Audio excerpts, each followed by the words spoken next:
Feeling like your memory isn't quite what it used to be. Maybe you find yourself searching for words more often, or forgetting where you put your keys multiple times a day. It's easy to brush it off as just part of getting older. Isn't it? A natural slowing down. But what if I told you that some of the struggles we face with focus, clarity, and memory as we get older aren't just inevitable age? That's some of it. Perhaps a surprising amount is linked to something we might be doing every single night without even realizing the harm it's causing. It's true. Your brain is an incredible, complex organ, and it relies heavily on what happens after. The sun goes down to repair, consolidate memories, and prepare for the next day. When that crucial nighttime work is disrupted, the effects can be subtle at first, maybe just feeling a bit foggy. But over time, consistently interfering with your brain's nightly processes can have a real impact on its function and long-term health.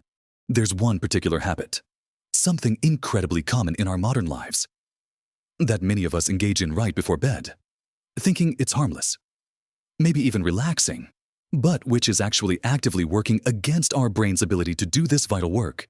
It's a painful reality that something so ingrained in our routine could be a silent saboteur of our cognitive health.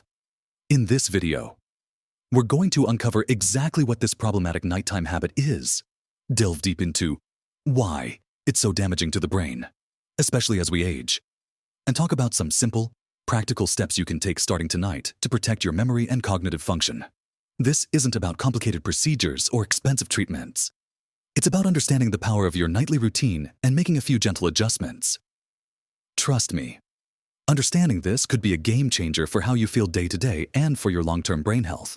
Make sure you watch right to the very end, because there's something crucial you might not expect that really ties all of this together.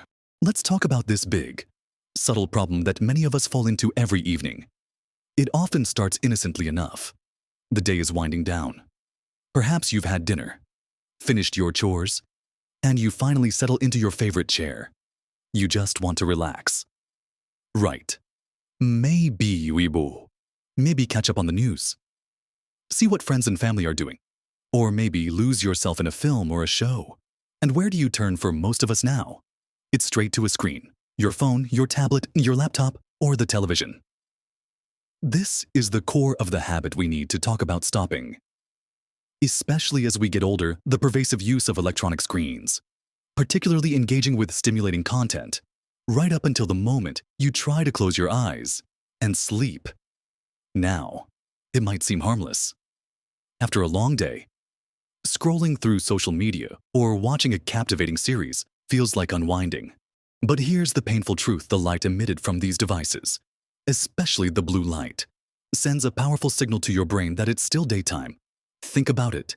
Historically, the strongest light our ancestors saw after sunset was moonlight or firelight, both relatively dim and warm. Our bodies and brains evolved over millennia to respond to natural light cues. Bright light means day, time to be alert.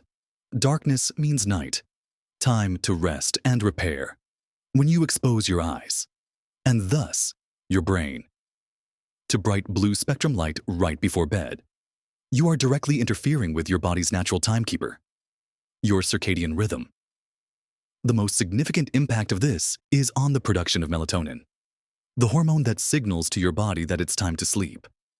Blue light is particularly effective at suppressing melatonin production.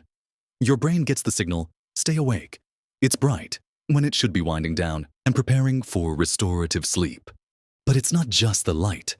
It's often the content on these screens too. Are you reading or watching something stimulating news full of worrying events? Engaging in debates or arguments online? Watching a tense drama or an exciting sports game?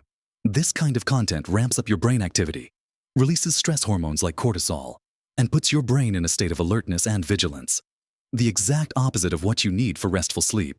Your brain needs a period of calm, quiet transition from the busyness of the day to the restorative state of sleep. Think of it like trying to stop a speeding train right before it hits the station. It needs time to slow down gradually. Bombarding your brain with stimulating light and information right before trying to sleep is like slamming on the brakes at the last second. It's jarring, ineffective, and disruptive. For older adults, this disruption is particularly problematic. As we age, our sleep architecture naturally changes. We tend to spend less time in deep sleep, the really restorative stage, and REM sleep, crucial for memory consolidation and emotional processing. And we are often more prone to waking up during the night. Our bodies also tend to produce slightly less melatonin naturally. Adding the powerful melatonin-suppressing effect of blue light on top of these natural changes makes getting the quality, uninterrupted sleep our aging brains desperately need even harder. When you don't get enough deep sleep, your brain misses out on critical clean-up operations. During deep sleep, a system called the glymphatic system is much more active, essentially washing away metabolic waste products that build up in the brain during the day, including proteins like beta amyloid, which are linked to conditions like Alzheimer's. Poor sleep, consistently disrupted by late-night screen time, has been shown in studies to be associated with increased levels of these proteins and a higher risk of cognitive decline over time. It's not a direct cause and effect in one night, of course, but the cumulative effect of years, or even months, of disrupting your brain's crucial overnight cleaning and repair cycles can be significant. It makes it harder for your brain to form new memories, retrieve old ones efficiently, focus, solve problems, and regulate your mood. That feeling of fogginess, that difficulty concentrating, that searching for words, while multifaceted, can certainly be exacerbated by chronic, screen-induced sleep disruption. It's like trying to run a complex machine without ever letting it have its essential maintenance period. Over time, the machine simply won't function as well.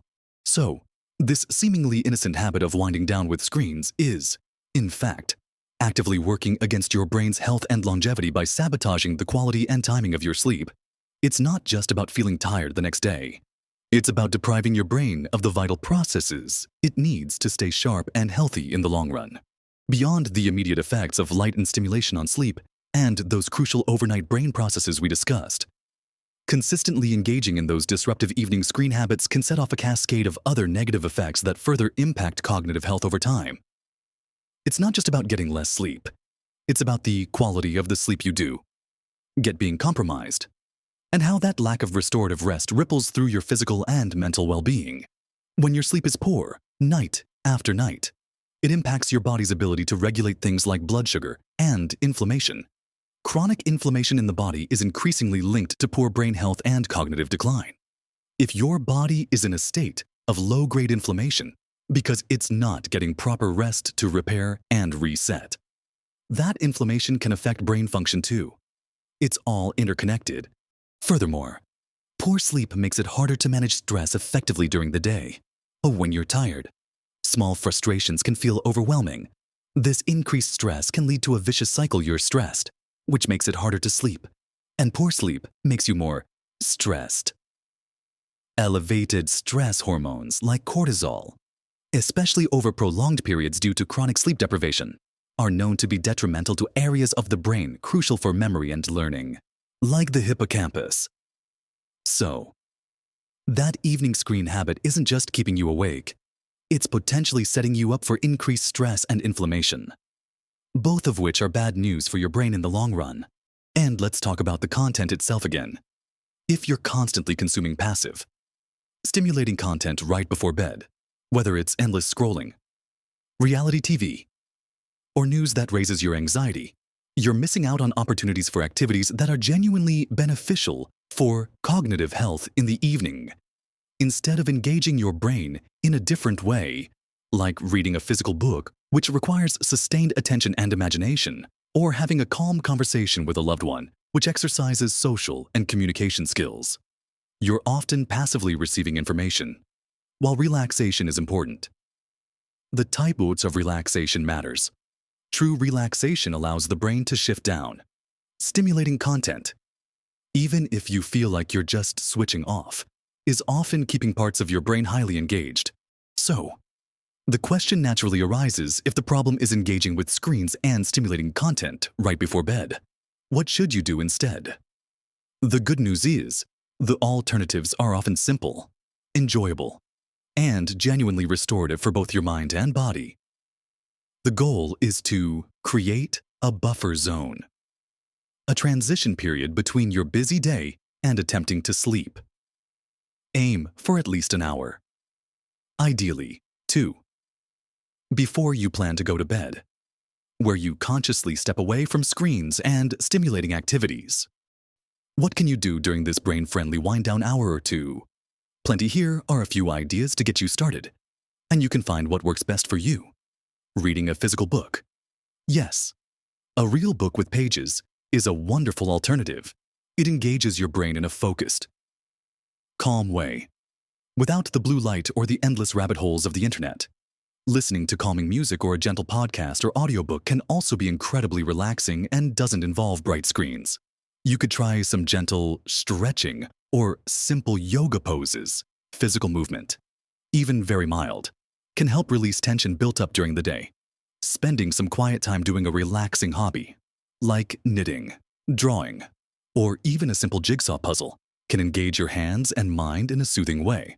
Talking with your partner or a family member about your day, focusing on pleasant things, or just enjoying quiet companionship can also be a lovely way to connect and wind down without needing external stimulation.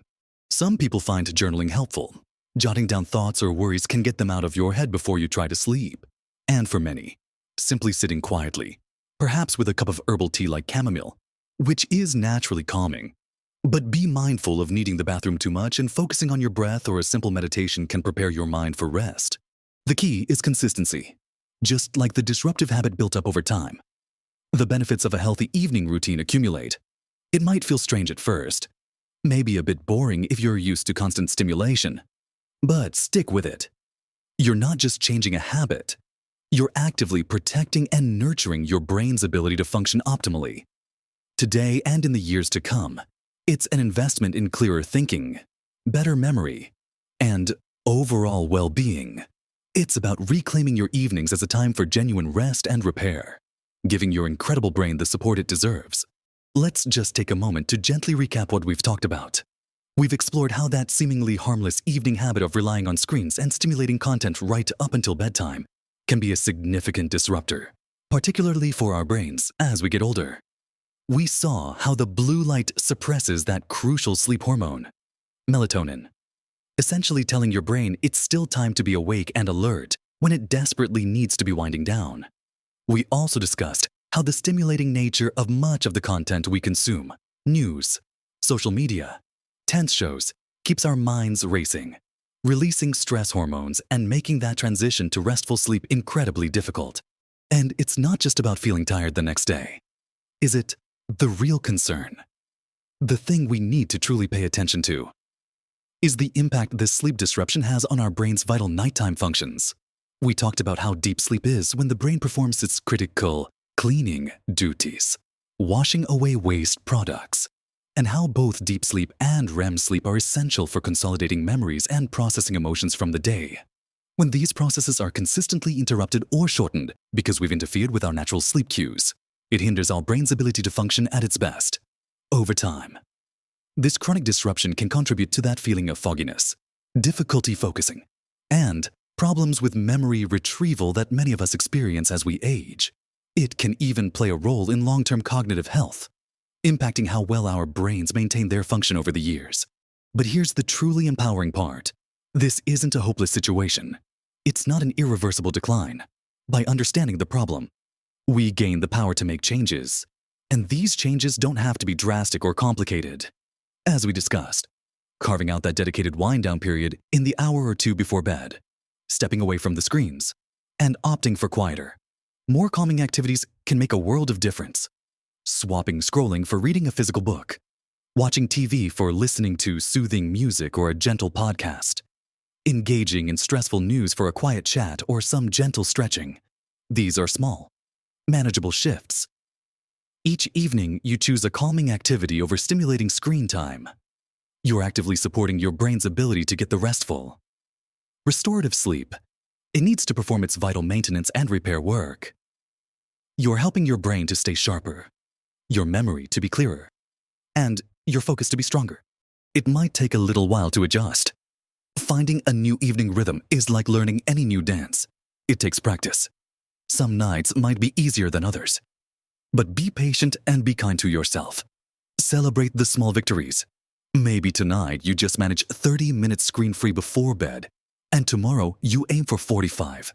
Every step in the right direction is a win for your brain health. And remember, you're not alone in this.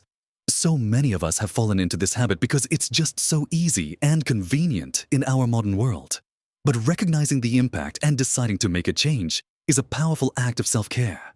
Think of this not as giving something up, but as gaining something precious: improved sleep, clearer thinking, and a stronger, healthier brain for years to come. It's about investing in your own quality of life. You deserve to feel sharp, focused, and confident in your memory. You deserve restful nights that truly restore you. I really hope this has given you something valuable to think about and hopefully inspire you to make some gentle shifts in your own evening routine. What are your biggest challenges with winding down at night? What calming activities do you enjoy? Or what might you try doing instead of reaching for your screen? I'd absolutely love to hear your thoughts and experiences in the comments below. Sharing what works for you could help someone else in our community too. If you found this video helpful, please do give it a like. It helps spread this important message to more people who could benefit. And if you haven't already, consider subscribing to the channel and hitting that notification bell so you don't miss out on future videos packed with practical tips and encouraging information for living your best life at every age. Thank you so much for watching and for prioritizing your brain health. Remember, small changes really can make a significant difference. Keep nurturing your amazing brain and live your best life at every age.